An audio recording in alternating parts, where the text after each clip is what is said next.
There is a notebook, not an app, not a spreadsheet, a plain, unglamorous notebook that has quietly outlasted every diet trend, every side hustle fad, and every rich girl era TikTok sound you have ever scrolled past. And the strange part is this: the women who use it are not doing anything you would call impressive. No crypto, no five-figure side hustle, no secret inheritance.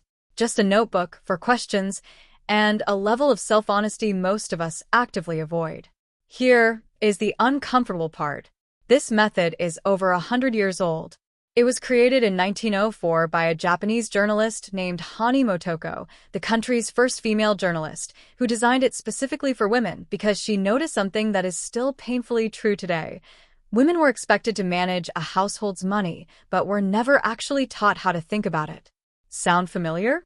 So no, this is not a new hack. It's called Kakeibo, and it is not a budgeting method. That's the part everyone gets wrong. It is a confrontation method. And once you understand the difference, you will understand why so many women who try it say it changed something in them that had nothing to do with money at all. Let's get into it, and don't worry, we're not doing this like your annoying cousin who just discovered index funds. We're doing this properly.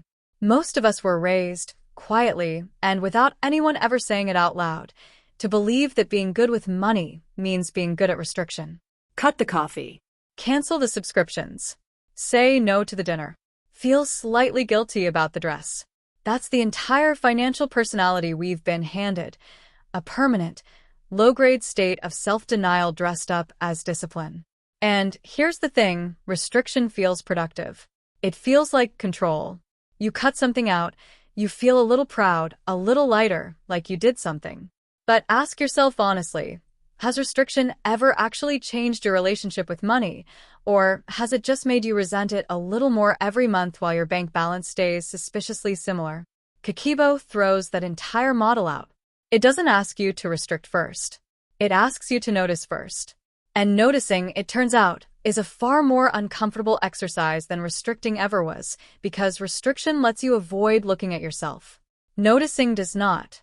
The method itself is almost insultingly simple, which is probably why it survived this long while every complicated finance app quietly dies in your unused folder.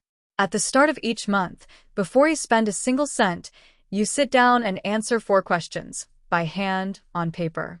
How much money do you have? How much would you like to save? How much are you actually spending? And how can you improve? That's it. No formulas. No 15-tab spreadsheet that makes you feel like you need a finance degree just to track your grocery bill. Just 4 questions that force you to stop performing competence and start actually paying attention. But here's where it gets interesting, and this is the part nobody talks about. The power of this method isn't in the tracking. It's in the pause. Kakeibo forces a gap between the impulse to spend and the act of spending, and that gap is where almost every financial decision in a woman's life is actually made or lost. Not in the spreadsheet. In the 3 seconds before you click Buy Now. Let's be honest about something the finance world rarely says out loud. Women are not bad with money because they lack intelligence, discipline, or ambition. Women are exhausted by money because for most of us, money was never presented as a tool. It was presented as a test. A test of worthiness, a test of taste, a test of whether you're put together enough, responsible enough, grown enough. So, we developed 2 default responses. Some women overcorrect into extreme control, tracking every penny out of quiet fear, terrified of being seen as careless. Other women avoid looking at their spending altogether, because if you don't check the number can't disappoint you. Both responses look completely different on the surface, but they come from the exact same place: a nervous system that has learned money equals judgment. Kakeibo is interesting precisely because it doesn't ask you to fix your behavior first. It asks you to observe it, without flinching, without judgment, the way you'd watch a stranger rather than critique yourself. And that shift from self-criticism to observation is a psychological move long before it's a financial one. If you enjoy this kind of deep dive into the quiet psychology behind the financial habits that actually shape women's lives, subscribing means you won't miss the next one. We dig into the stuff most finance content skips entirely. Now here's where the method actually earns its reputation, because most budgeting systems split spending into two lazy categories: needs and wants. Kakeibo refuses that shortcut. It uses four categories instead: survival, which covers rent, food, essentials; optional, which covers things that are nice but not necessary; culture, which covers books, learning, experiences, anything that expands you; and extra, which covers the unplanned: gifts, repairs, emergencies. That third category, culture, is the one almost nobody expects, and it's the one that quietly reveals the most about a person. Because when you're forced to separate things that entertain me from things that actually grow me, you start noticing an uncomfortable pattern. A huge amount of spending isn't about needing something. It's about needing to feel something: relief, escape, Reward. proof that the week wasn't wasted. And once a woman sees that pattern written down in her own handwriting, in her own notebook, something shifts. It stops being about whether she can afford the item. It starts being about what she was actually trying to buy herself, and it usually isn't the item at all. Here's the twist, and it's the part that makes this so much bigger than a budgeting trick. The women who commit to this method don't just report having more savings. They report something stranger. They say they feel less controlled by money, even when their income hasn't changed at all. That should not make sense on paper. Same salary. Same bills. Same economy, that is, let's be honest, not doing anyone any favors right now.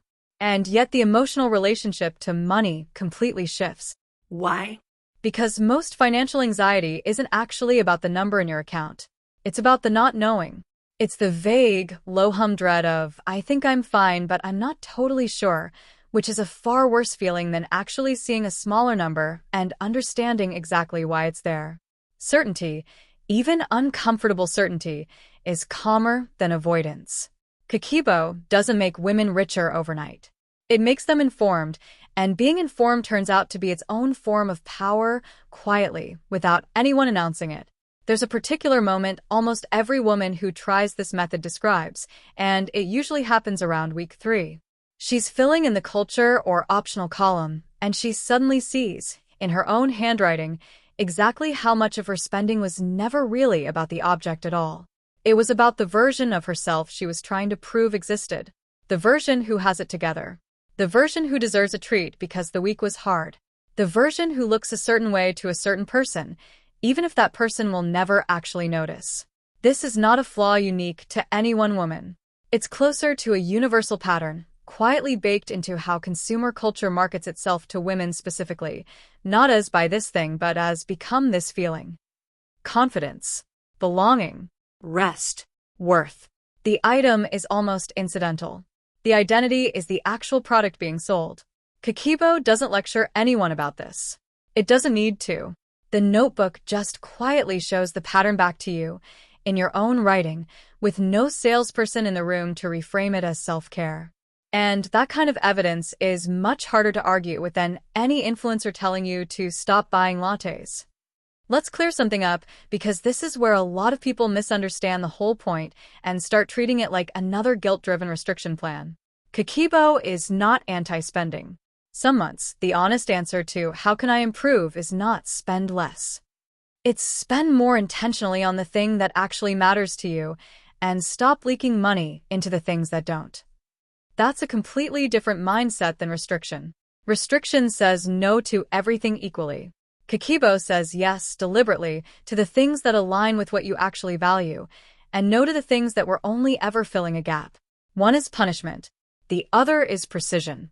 And precision, it turns out, is far more sustainable than punishment because nobody keeps up a punishment long term. Everybody eventually rebels against it, usually with a spending spree that undoes 3 months of self-denial in one weekend. Precision doesn't trigger rebellion because there's nothing being suppressed. There's just clarity. Here's the part that goes far beyond money, and honestly, it's the real reason this method has quietly lasted more than a century, while trendier systems disappear within a few years. Kakeibo teaches something that has almost nothing to do with finance and everything to do with self-trust.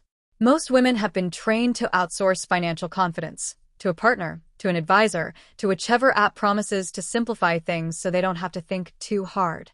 And there's nothing wrong with support. But there's a real difference between having support and having no internal compass of your own. Kakeibo builds the compass.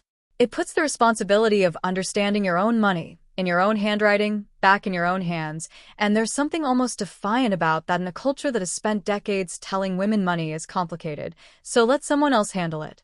Once a woman builds that compass, something interesting happens beyond her bank account.